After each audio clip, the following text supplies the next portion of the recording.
Bonsoir, bonsoir à vous, chers téléspectateurs. Merci encore d'être accrochés ce soir pour suivre ce magazine qui vous édifie, qui vous aide à vous rapprocher encore du Seigneur. Alors pour ce soir, après la grande émission que nous avons eue avec les mamans concernant la paix, pour aujourd'hui, nous allons recevoir le pasteur Emery Shalom du ministère Merci Jésus, un ministère d'adoration, de louange et d'action de grâce. Et donc ce soir avec lui, nous allons parler d'un thème très important, la place de l'adoration dans l'Église ou le rétablissement de l'autel de l'adoration. Bonsoir pasteur. Bonsoir maman Audrey. Comment vous allez? Oh oui, ça va, à merveille. Et la santé de Merci Jésus? Oui, la santé de Merci Jésus, d'abord je voulais non pas seulement rectifier, mais quand vous avez parlé du président fondateur du ministère Merci Jésus, nous aimons plus parler en termes de visionnaire. C'est-à-dire, je suis le visionnaire. Un jour, peut-être, il y aura un autre coordonnateur, mais pour l'instant, je suis le visionnaire et coordonnateur de Merci Jésus, qui est un ministère d'adoration, de louange et d'action de grâce à l'honneur du Très-Haut. Alors, pasteur, que pouvons-nous comprendre alors de l'adoration? L'adoration. D'abord, vous savez, maman Audrey, Merci Jésus, comme je dis, c'est un ministère d'adoration, de louange et d'action de grâce. Mais nous ne nous limitons pas à apprendre aux gens à adorer. C'est tout un ministère dans lequel nous avons des compartiments. Nous avons le compartiment publication. Nous avons déjà, c'est-à-dire quelques CD audio, des messages que nous avons déjà mis sur le marché, pas seulement sur le marché, mais mis en distribution. Nous les distribuons presque gratuitement.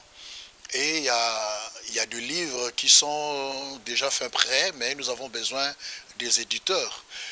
Mais actuellement, Merci Jésus fonctionne ou travaille en collaboration avec plusieurs églises, mais plus précisément avec l'église, le centre évangélique Cité de la Réconciliation, qui est une église que nous aimons beaucoup.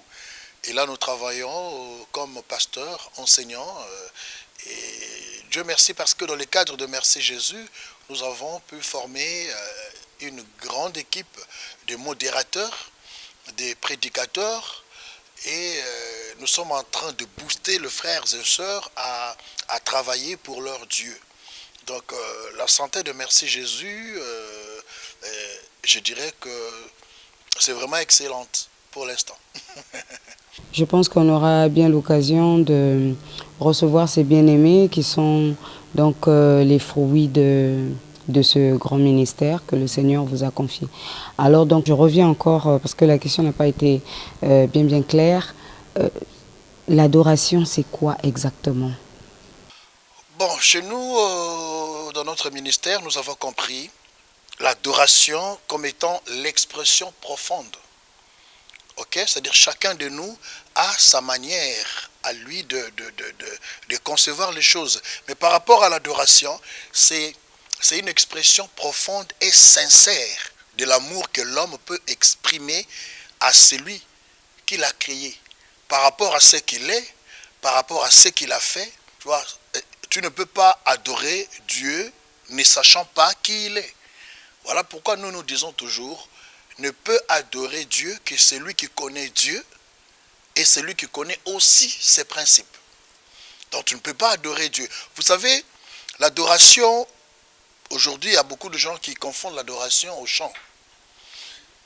Adorer Dieu, ce n'est pas chanter. Ou encore chanter une chanson douce. Là, tu es en train d'adorer Dieu. Non. Ce n'est qu'une petite partie, peut-être un cinquième de la définition de l'adoration. Mais l'adoration, c'est d'abord une vie.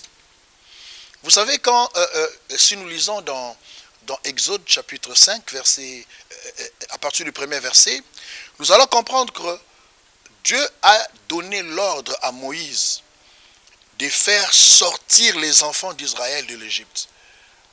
Or, il pouvait juste demander l'autorisation à Pharaon qu'ils le laissent adorer leur Dieu en Égypte.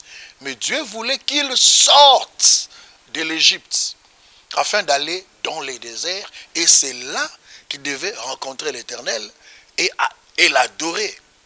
Mais j'aime beaucoup, il y a un terme dans la Bible, la version anglaise, il y a quelque chose qui est écrit là, c'est vraiment clair. Afterward, Moses and Aaron went to Pharaoh and said, "Thus says the Lord, the God of Israel, release my people so that they may hold a pilgrim's of feasts to me and the desired." C'est-à-dire ici, si nous suivons littéralement les termes utilisés par cette version anglaise, Dieu voulait que Pharaon puisse libérer, non pas seulement laisser, mais les libérer, c'est le terme que Dieu a employé, et ils iront comme des pèlerins dans les déserts. Parce que les enfants d'Israël ne devaient pas aller dans les déserts et y habiter. Mais dans les déserts, ils étaient des passagers. Mais il y avait une terre qui leur était promise. C'est comme nous, les enfants de Dieu, aujourd'hui. Par l'Égypte, nous pouvons comprendre cela, c'est la mondanité, c'est la vie païenne. Il faut quitter la vie païenne avant d'adorer Dieu. Et là où nous sommes, la vie chrétienne, c'est comme le passage, comme de pèlerins, des enfants de Dieu dans les déserts.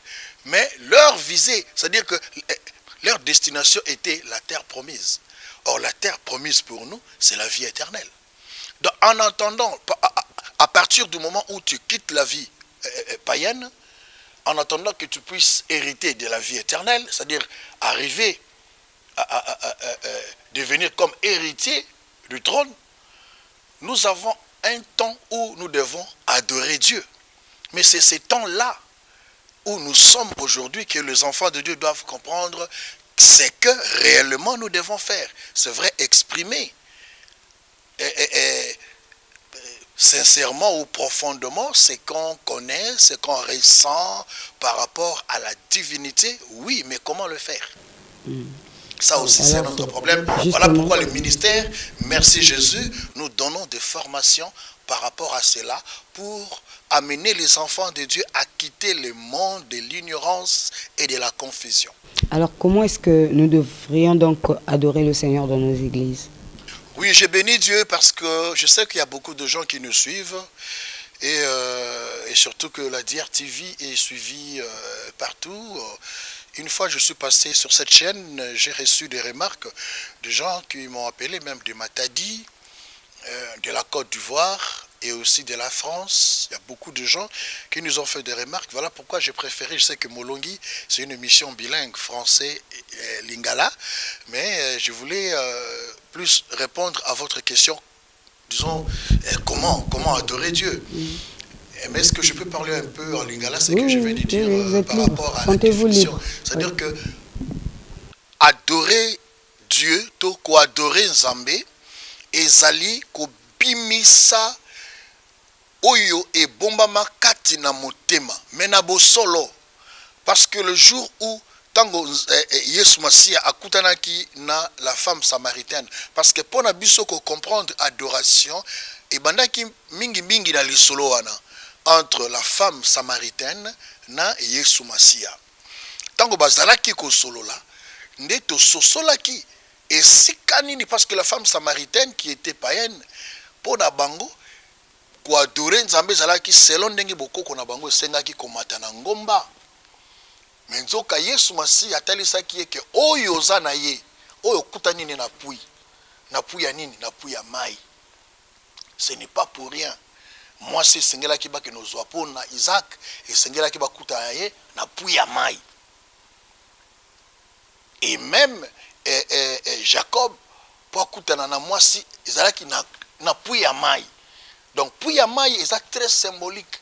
Et esika o moto azo ke no kutana na liloba. Alors tango yo kutani na liloba, yeba ke ozwi personnalité ya sika. Et personnalité ya sika de zo kotiso na bonzambe pour adoration ezali pona ba pagano te.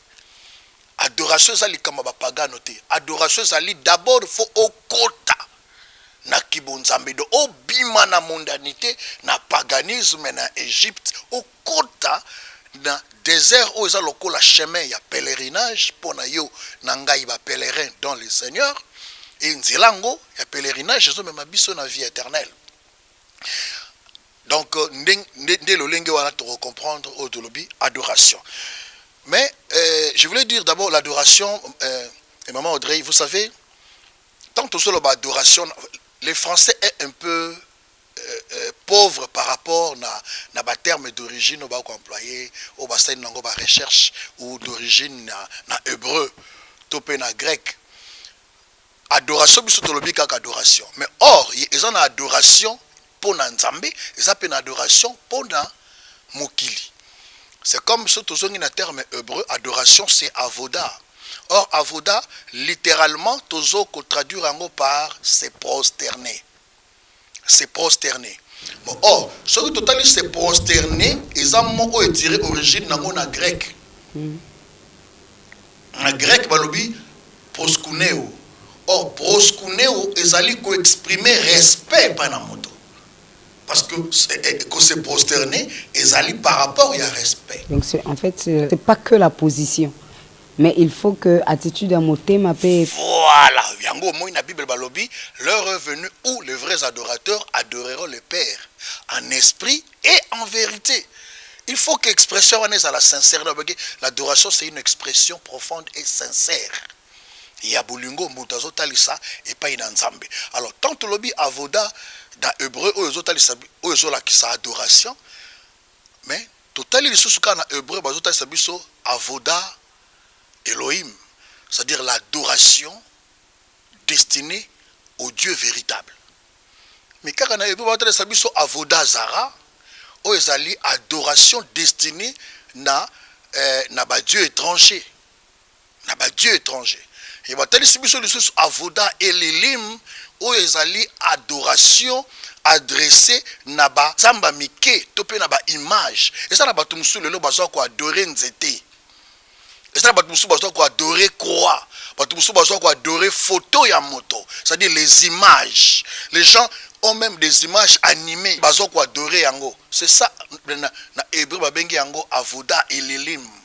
C'est-à-dire il faut adorer même bateau, gourou.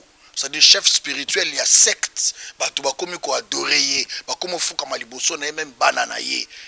C'est contraire à l'adoration que Dieu attend de nous. Toute personne qui pratique cela doit savoir qu'il n'adore pas. Il est dans l'idolâtrie parce que le contraire de l'adoration, c'est l'idolâtrie. Alors, comment adorer? Je crois qu'il y a beaucoup de gens qui parlent de l'adoration et confondent, je ne sais pas, confondent ou mélangent. Il y a adorer et louer. Tant aux la maman Audrey, louer Dieu, c'est comme quelqu'un qui était en train d'admirer ce que Dieu a fait. Non, parce qu'on avait dit que louer, c'est il faut toquer. Non, ce n'est pas ça. Louer Dieu, c'est féliciter Dieu. C'est admirer les créatures de Dieu, l'œuvre de Dieu. C'est-à-dire ce que Dieu a fait dans ta vie. Tu peux louer Dieu. Donc ça c'est louer. Mais tandis que adorer, ezali kotali ça que Nzambe na monio, na yebio et na pesio respect. C'est-à-dire exprimer de l'estime, de la valeur. Mais non, cette expression-là doit se faire à quel moment? Est-ce que c'est juste quand on est à l'église, pendant le culte, pendant les rencontres de prière, ou bien Nakatia Vinabiso dans le quotidien? Bon. Parce que tout au début. Respect le quoi n'a papa, au copé sango, tant au besoin la mesa, tant au besoin la salon, au ta TV, tant au même ceux qui a zaté, à son absence, au copé sa papa n'a eu respect pour le but que l'oko yoko tiango awate. Alors nanzambe siko.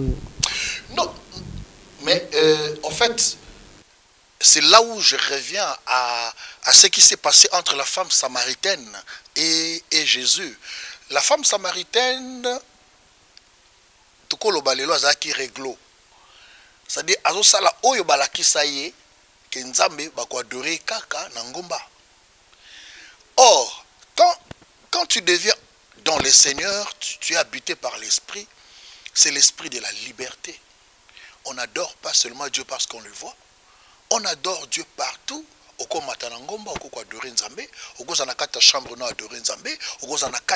Tu peux être dans une église, tu adores Dieu. On adore Dieu partout.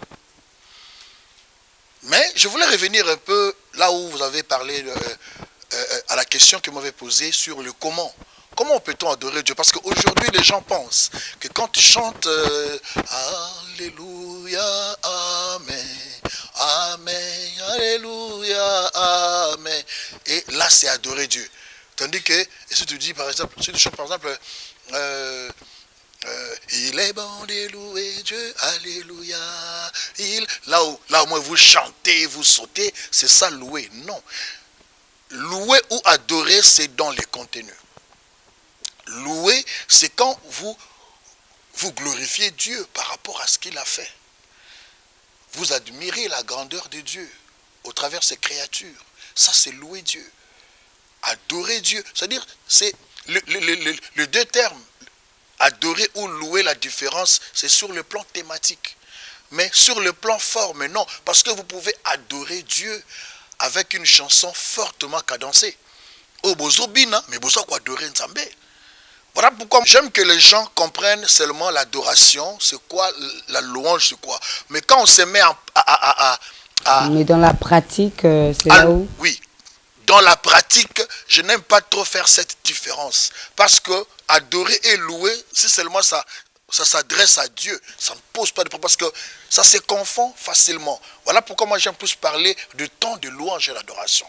Journée de louange et d'adoration. J'aime que quelqu'un puisse parler en ces termes-là.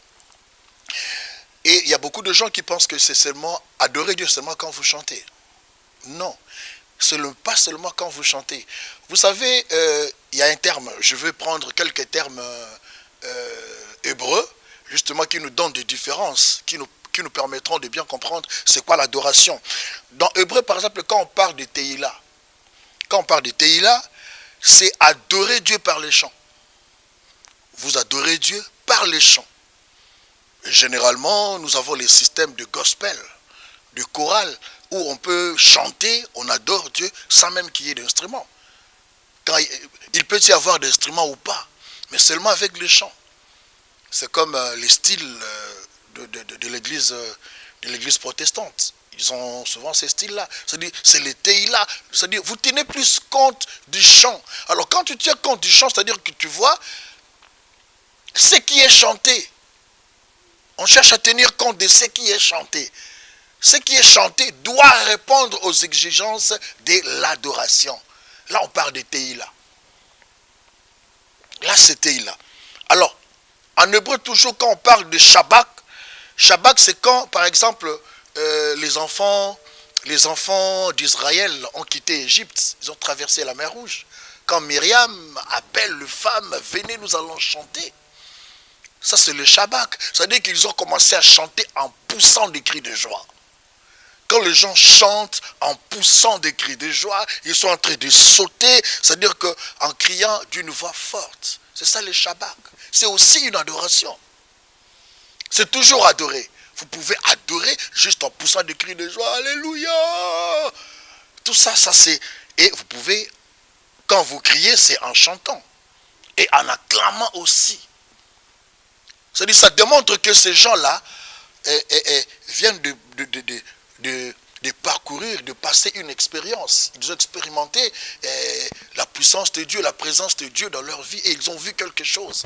Et à la fin de compte, ça pousse les gens à crier, à chanter l'adoration. Peu importe la manière dont tu vas adorer, parce que voilà pourquoi c'est là où j'étais en train de... tu peux chanter, juste chanter, les Teïla, faire les Teïla, les Shabbat, comme je dis, pousser des cris de joie. Et il y a aussi Zamar, c'est-à-dire que quand quelqu'un peut adorer Dieu par un instrument de corde, un instrument à cordes par exemple, tu commences à adorer Dieu. Les termes Zamar, je connais même un groupe musical en Afrique du Sud, composé de nos amis de la RDC, qui portent ces noms-là. Zamar, c'était un grand groupe, ils ont beaucoup chanté, c'est vraiment parmi les pionniers aussi de la musique chrétienne. Donc c'est un terme qui veut dire adorer Dieu, mais avec des instruments à cordes. Donc, à ce niveau-là, déjà nous comprenons que nous pouvons adorer Dieu de plusieurs manières. Il y a aussi ce qu'on appelle yada. J'aime beaucoup ce terme-là. Il y a un frère qui a aussi son groupe musical, le frère Belindongala, lui qui a chanté Pas souci, il est qui monté ma passe. Son groupe, c'est Yada Music. Or, Yada, c'est juste exprimer son remerciement à l'égard de l'Éternel par une louange. Une louange, c'est-à-dire que vous chantez, vous dansez et vous priez. Parce que quand on chante, je vois souvent ces styles-là à l'église, au ministère du combat spirituel, ils ont l'habitude de chanter, mais dans leurs chansons, vous sentez qu'ils sont en train de prier. Ça, c'est vraiment les yada. Donc, vous voyez que l'adoration prend plusieurs casquettes. Vraiment, je voulais à ce que, surtout le prédicateur, que vous ayez une nouvelle manière de voir les choses. Quand vous parlez de l'adoration, il faut voir tous ces aspects-là. Je sais qu'il y a beaucoup de prédicateurs qui nous suivent. Il y a aussi ce qu'on appelle barak. Barak, c'est aussi l'adoration. C'est aussi l'adoration, mais c'est quand une personne se sent touchée par la main de Dieu, il se met à genoux, main levée, ça nous arrive souvent, main levée, et il commence à chanter, à adorer Dieu, à genoux, main levée. Ça, c'est le barak, c'est-à-dire que la personne exprime les bénéfices, c'est-à-dire il reconnaît Dieu par les bénéfices qu'il a tirés. Parce que vous savez, les Arabes sont tout autour des Hébreux. Alors quand j'ai vu le mot barak, et même en arabe, il y a aussi le mot barak. C'est comme le nom du président Barack Obama, qui veut dire baraka. C'est-à-dire baraka, c'est bénédiction. Donc en Swahili, quand on parle Mungu wa baraka, c'est-à-dire le Dieu de bénédiction. Alors nous avons aussi Aineyo. Aineyo, c'est adorer Dieu par l'offrande. C'est comme, voilà. Donc, voilà pourquoi je parlais de l'adoration comme étant une vie. Une personne qui est dans les seigneurs, c'est-à-dire toute sa vie, c'est une vie destinée pour Dieu. Il va adorer Dieu par son argent. Il va adorer Dieu par son langage. Il va adorer Dieu. C'est-à-dire, tout ce qu'il est, c'est pour adorer Dieu. Voilà pourquoi vous verrez quelqu'un, il offre son corps comme une offrande à Dieu. Il dit, avec mon corps, je veux seulement travailler pour Dieu. Ça, c'est déjà une adoration. C'est une manière d'adorer Dieu. Tu offres une offrande. L'offrande peut être corporelle. Tu donnes ton corps, ta vie, ton niveau. C'est-à-dire que toutes mes capacités, je vais donner ça comme offrande à mon Dieu. Je vais servir mon Dieu. Tous mes biens, je veux servir mon Dieu. Même l'offrande financière, tu donnes pour l'œuvre de Dieu. Ça, c'est déjà un acte d'adoration. Je sais que mon frère Christelle Chango me suit parce que lui aime beaucoup offrir ce genre d'offrande à son Dieu. Là, il fait ce qu'on appelle les aineyo. Ok? Alors, il y a un terme qui est plus proche de l'aineyo, c'est le paineyo, c'est-à-dire adorer Dieu rien que par des acclamations. Vous voyez, il y a des moments où il y a quelqu'un, pendant la prière, sans qu'on puisse le demander, mais il commence à acclamer Dieu, il commence à acclamer pendant la prédication, c'est-à-dire qu'il y a quelque chose qui l'a touché, il s'élève, il commence à acclamer Dieu. Et il y a des gens qui acclament, c'est-à-dire qu'il commence avec tout le monde, mais il finit après tout le monde. Il acclame, c'est-à-dire que là, il est en train d'offrir une offrande d'acclamation à son Dieu. Très souvent, nous employons le terme là. L'acclamation, l'offrande d'acclamation. L'offrande d'acclamation. Oui, voilà. Oui. C'est aussi une autre forme d'adoration dans un terme hébreu qu'on appelle le paineyo. Alors, il y a aussi, Maman Audrey, ça c'est le gain, le bénéfice d'un vrai adorateur. Là où Dieu est réellement adoré. Vous savez, la Bible nous dit que notre Dieu siège au milieu de louanges et d'adoration. Donc Dieu siège au milieu de louanges et d'adoration. Bien aimé, il ne suffit pas seulement qu'on vous dise levez-vous, criez très fort Jésus. Non, pendant un moment d'adoration, l'adoration. Vous verrez même quand les chantres sont en train de chanter, l'église chante, hein, tout le monde chante. Mais vous verrez, il y a d'autres personnes qui sont saisies par la gloire de Dieu. C'est ce qu'on appelle les doxa. Ils sont saisis par la gloire de Dieu et ils commencent même à parler en langue. Ils commencent à chanter en d'autres langues. Et c'est de manière très spontanée. C'est ce qu'on appelle les doxa. C'est-à-dire qu'il y a une gloire qui se crée pendant un fort moment d'adoration. Qui crée, c'est-à-dire un fort moment de louange dans l'église. Je crois, même aujourd'hui, j'ai remarqué, aujourd'hui nous étions au culte à l'église, j'ai remarqué ces moments-là. C'est-à-dire, même moi-même, j'étais saisi. On était en train de chanter ou danser, mais j'étais saisi par la gloire de Dieu que j'aime bien appeler. Il y a un terme que j'ai copié chez un pasteur. Et moi, j'ai fait la promotion de ce terme, l'enkembologie. C'est-à-dire, je suis entré dans l'enkembologie, dans la gloire de l'Éternel, et je me suis dit, ah, ça c'est les doxa. C'est-à-dire, les doxa, ça peut se faire même pendant qu'un pasteur est en train de prêcher. Pendant un moment de prière, vous donnez un sujet de prière, les gens prient, mais vous remarquez, il y a d'autres personnes qui sont saisies, ils commencent à parler en langue, ils commencent à chanter à des langues incontrôlées. C'est de manière spontanée, et ça, c'est les doxa. Mais dans la Bible, surtout dans les psaumes, nous avons ce qu'on appelle les psalmos en hébreu, c'est-à-dire les hymnes. Ce que nous voyons dans la Bible, les psaumes de Corée, les psaumes de David, les psaumes d'Asaph, ce sont des hymnes. Alors, il y a, dans la Bible, on nous recommande de partager ces moments, des hymnes. La Bible dit, exhortez-vous par des hymnes spirituels.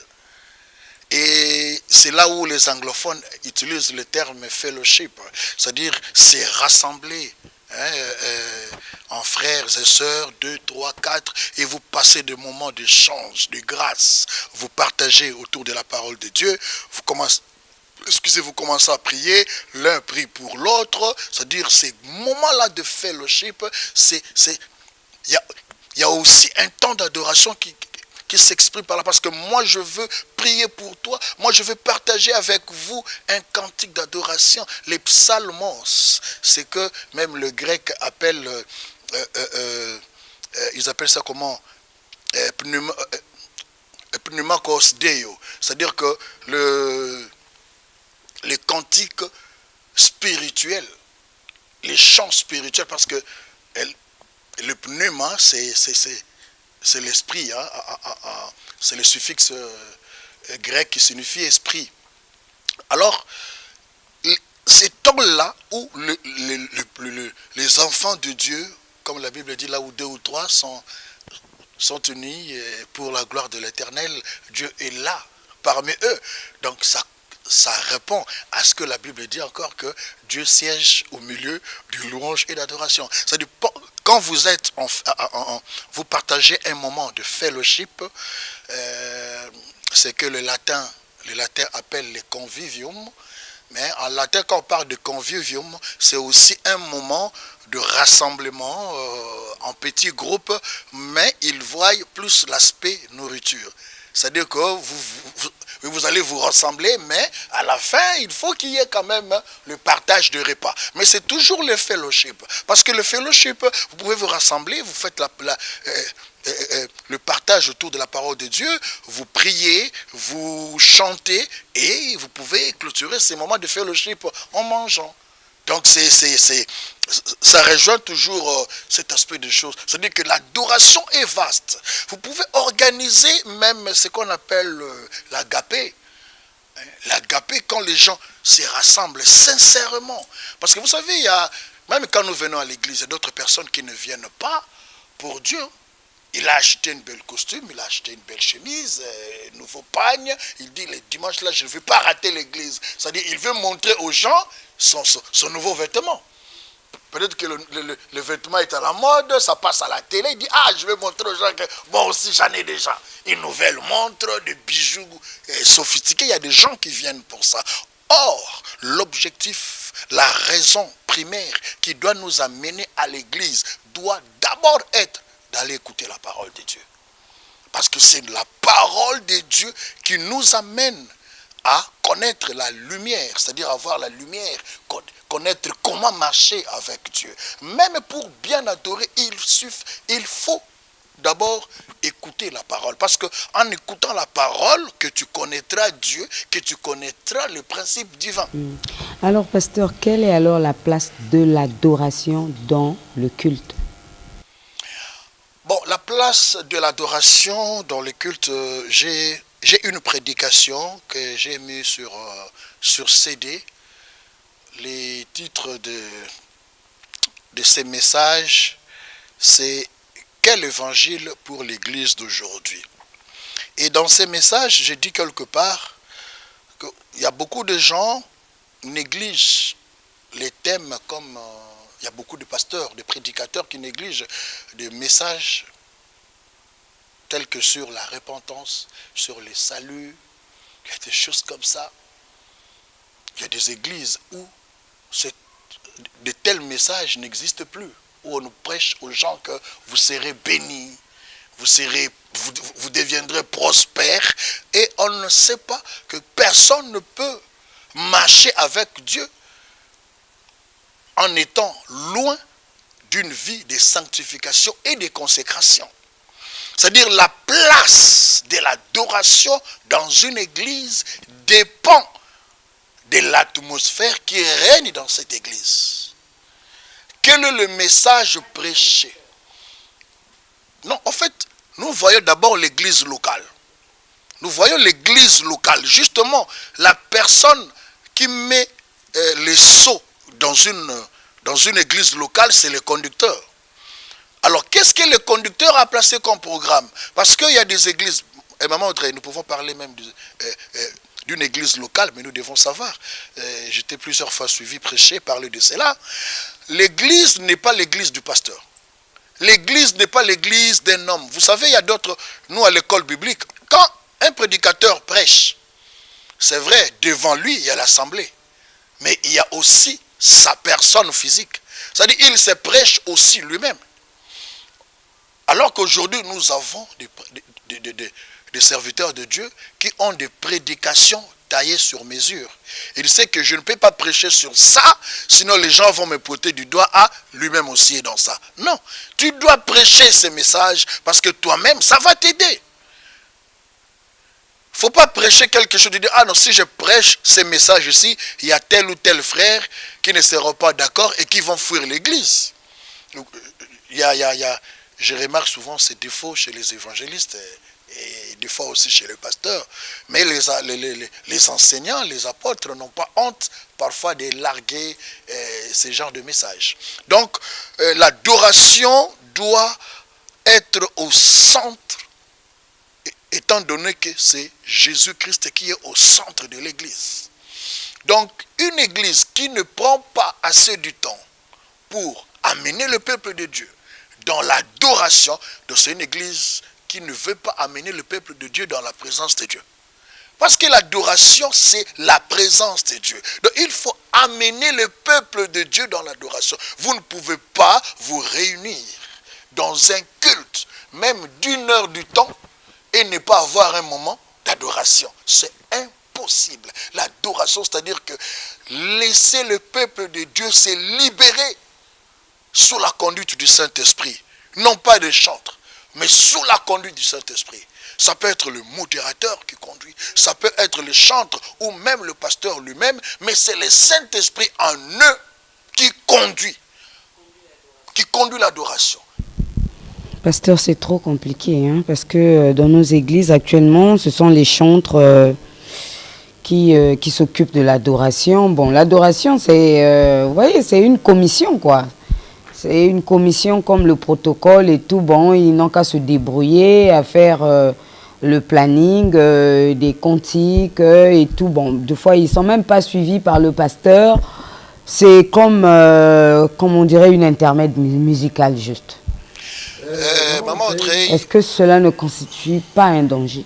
Oui, ça constitue vraiment un danger. Parce que vous savez, j'aime beaucoup un homme de Dieu dans la Bible, David. David qui était roi et serviteur de Dieu. David voulait qu'il y ait de l'ordre dans les temples.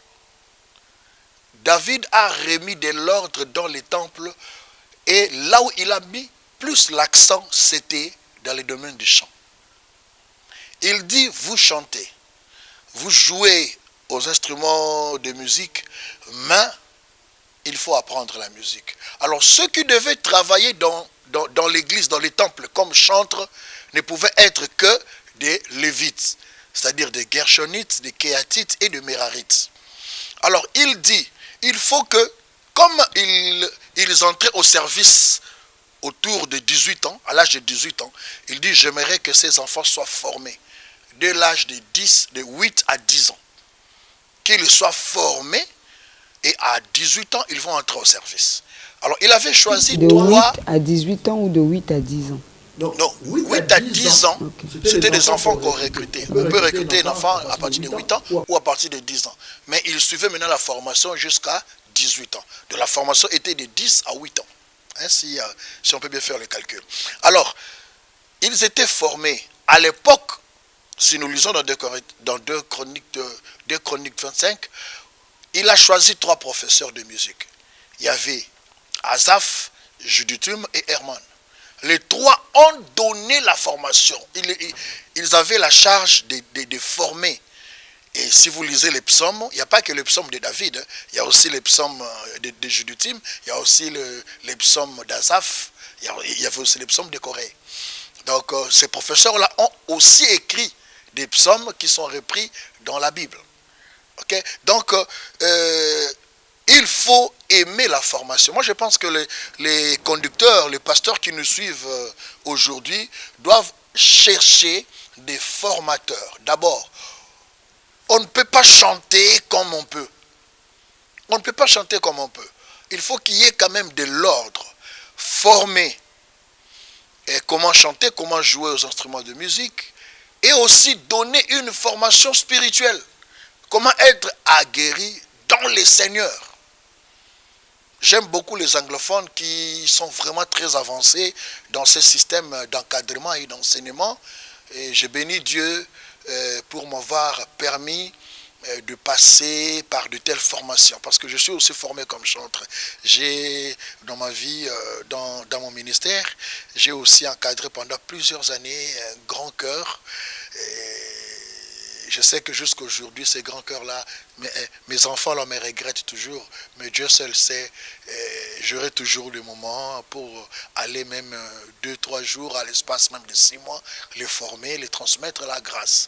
Mais vraiment, il ne suffit pas de chanter, comme je dis, tu peux suivre la formation musicale, tu es maestro en instrument, maestro en voix, mais aussi la vie spirituelle. Quelle est la vie spirituelle que tu mènes? Ça aussi c'est un problème. Donc les pasteurs, les conducteurs ne doivent pas laisser les chantres évoluer eux-mêmes. Ils doivent veiller sur leur conduite, sur leur vie et sur ce qu'ils font. Vous savez, vous pouvez remarquer, il y a quelqu'un qui peut bien chanter, mais avant de venir chanter, il faut qu'il aille prendre la bière. Nous avons vécu des choses comme ça, des cas comme ça. Il y a même des grands qui ont témoigné par la suite. Des grands qui ont fait du succès. Mais un jour, ils ont témoigné vraiment, que Dieu me pardonne. Vous savez, même quand je venais là, je chantais, je jouais au piano. Mais avant, je faisais d'abord ceci ou cela. Donc, ce sont des choses qui ne doivent pas se faire pour que l'adoration soit vraie. Ok, Pasteur Emery, comment procédez-vous pour transmettre le savoir que Dieu vous a donné concernant l'adoration? Parce que on comprend que l'Église a un problème et qu'il faut vraiment que tous les chrétiens soient enseignés sur la question de l'adoration, pas seulement les chantres, parce que c'est tout le monde qui devrait adorer le Seigneur. Je peux avoir les fascicules ou les syllabus, mais moi je préfère d'abord donner une formation. Si un pasteur, un conducteur veut bien que nous puissions partager cette grâce dans son église, même pour former les modérateurs, parce que les modérateurs sont des grands conducteurs de la modération, même les chantres. Il y a des formations comme ça. D'abord, je viens, je donne la formation. Et nous pouvons aussi, après, donner un support saisi, tout ça, ou un livre, ou voire même recommander les gens à aller lire tel ou tel livre. Parce qu'il ne faut pas limiter seulement à ce que toi tu as. Moi, je peux, par exemple, si aujourd'hui, Maman Audrey écrit un livre sur la pneumatologie, c'est-à-dire la doctrine du Saint-Esprit, je donne une formation où je parle de la pneuma, je dis, référez-vous au livre de tel. Si, par exemple, un pasteur est en train de me suivre et qu'il a écrit toutes ces choses-là dans un livre, qu'il me donne la référence, je vais me référer et à chaque fois que je donnerai des formations. Donc, moi, je suis libre. Je suis ouvert à tout le monde. Vous savez, Maman Audrey, aujourd'hui, il y a beaucoup de gens qui réclament quand ils me disent comment vous êtes en train de travailler à la télé, vous avez beaucoup de succès, vous avez arrêté avec le succès, vous avez... Maman Audrey, moi j'ai écouté Dieu. Moi j'ai écouté Dieu. Les succès, c'est Dieu qui donne. Les succès, ce n'est pas seulement à la télé. Peut-être que les succès que j'avais à la télé pouvaient m'amener à l'enfer. Mais Dieu voulait que je puisse même... Les œuvres du Seigneur, oui, mais il y avait beaucoup tel... J'étais entouré du succès. J'étais entouré du succès et ces succès pouvaient aussi m'amener dans l'enfer. Mais Dieu sait pourquoi. Ce que je fais aujourd'hui, c'est sur recommandation divine. C'est Dieu qui a voulu. Maman Audrey, je suis passé par des épreuves terribles que les gens ne connaissent pas, que les gens ignorent.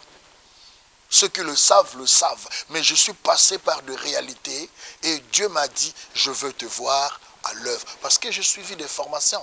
Je suis économiste. À l'université, j'ai fait l'économie.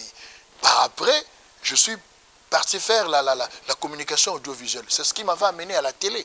Mais au départ, je suis économiste. Mais Dieu m'a amené encore à suivre des formations bibliques qui, aujourd'hui, m'a amené à la chair. Vous voyez, ça c'est un parcours. Dieu seul sait pourquoi. Donc je suis dispo. Tout celui qui me connaît, tout celui qui veut que je puisse partager cette grâce avec eux, s'ils sont en groupe, il n'y a pas de problème, nous allons le partager. Nous avons beaucoup de modules de formation. Comme j'ai dit, il y a le module de formation pour modérateur, pour gagneur d'âme, c'est-à-dire chargé de l'évangélisation, pour les chantres et même pour les prédicateurs.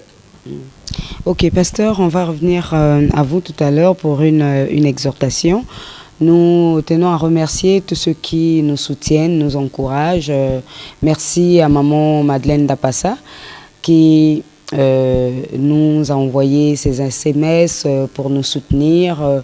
Merci au groupe Les Missionnaires qui nous donnent toujours leurs DVD, des clips. Avec le bien-aimé Christelle Chameau. Voilà, avec qui le bien-aimé. nous a disposé cet espace. Cadres, oui, cet espace pour faire cette émission. Merci à tous les bien-aimés de la Cité de la Réconciliation, à tous les hommes de Dieu qui nous soutiennent, maman Nathalie, les mamans Victoire qui sont passées dernièrement à l'émission, tous les hommes de Dieu vraiment qui nous encouragent. Que le Seigneur vous bénisse. Je tenais aussi à saluer un grand ami à moi qui est en Côte d'Ivoire, le pasteur Charlie Hotnel, avec qui nous communiquons beaucoup sur par réseaux sociaux et tout, qui nous a même invités en Côte d'Ivoire. Et nous sommes en train donc de voir dans la mesure du possible comment arriver en Côte d'Ivoire, faire aussi des émissions avec des hommes de Dieu qui sont là-bas, les Congolais de la diaspora, qui sont aussi en Côte d'Ivoire en train de servir le Seigneur. Je le salue avec sa femme et toute l'équipe qui travaille avec. On revient au pasteur Emery. À l'heure actuelle, il y a beaucoup de dégâts concernant l'adoration dans les églises pentecôtistes, l'église évangélique et tout. Pasteur, quel est le conseil ou votre parole d'encouragement? Oui, ma parole d'encouragement s'adresse à tous les enfants de Dieu. Bien-aimés, vous savez, il y a le frère Koulmatope a chanté une chanson. Talayobo akweyaki, izalaki lisumute, Sarah zalaki ekomba, pona masumute, Joseph écoute. C'est-à-dire que Atali Sibiso, il nous a montré que Sarah était stérile, ce n'était pas parce qu'elle a commis un péché. Job avait connu de sérieux problèmes dans sa vie, ce n'était pas parce qu'il a commis de péché. C'est-à-dire que la situation que tu vis aujourd'hui, ce n'est pas à cause de péché. Ça peut être à cause de péché ou non. Ça peut aussi être par la volonté de Dieu. Bien-aimé,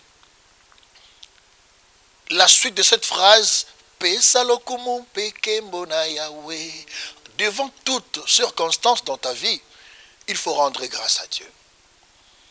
Dieu ne laisse jamais ses enfants tomber jusqu'à la fin, non.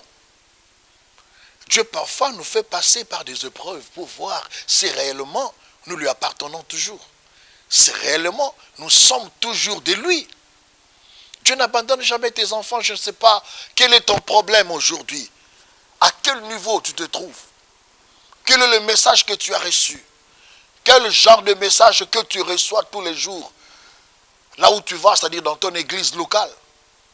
Mais seulement je voulais te dire, mon frère, la parole de Dieu n'a pas de limite. La parole de Dieu est universelle. Ce que je te dis est universel, c'est dans la Bible. La Bible dit ceci, que l'heure est venue où les vrais adorateurs adoreront le Père en esprit et en vérité.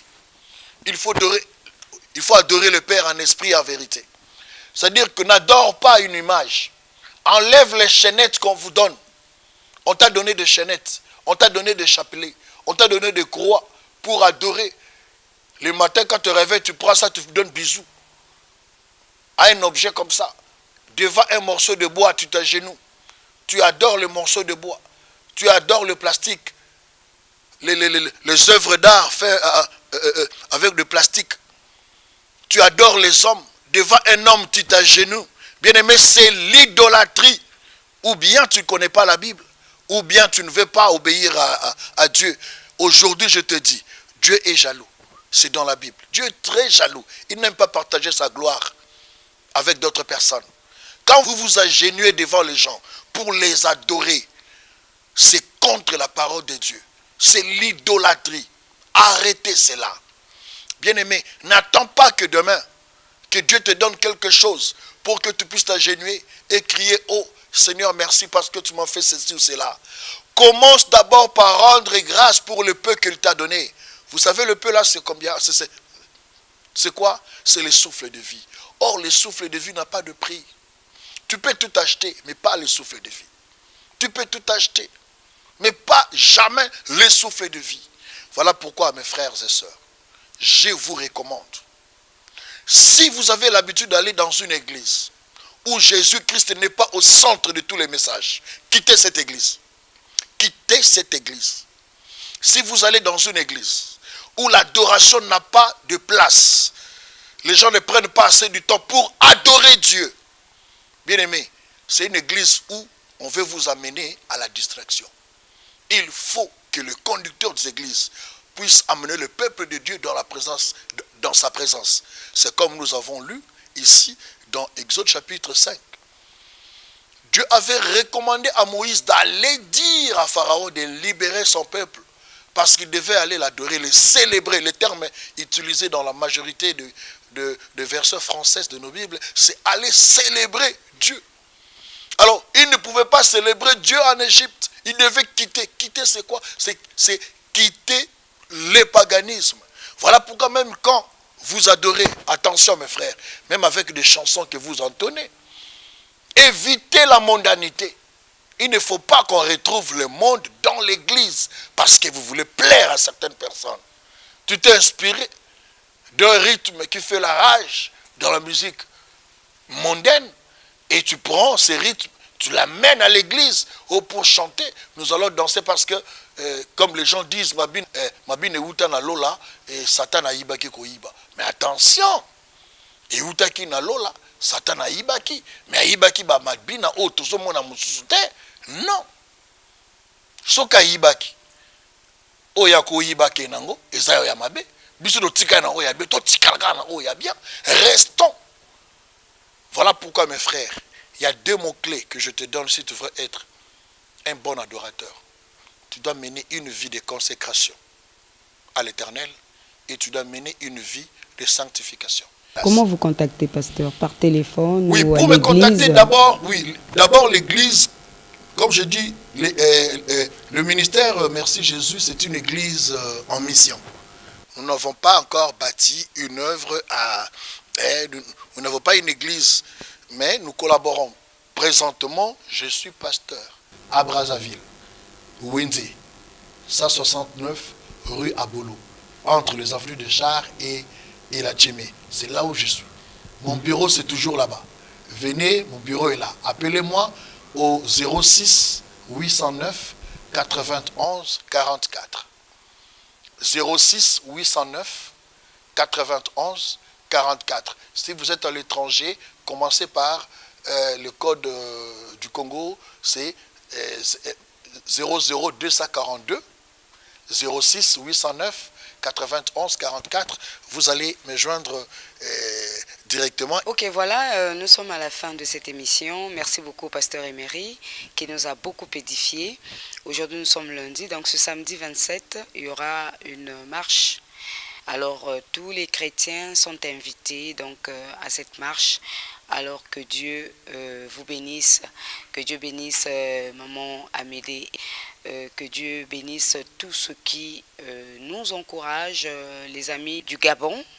Les amis du Gabon qui nous ont encouragés depuis la semaine passée. Vraiment, vraiment, que Dieu vous bénisse. Merci.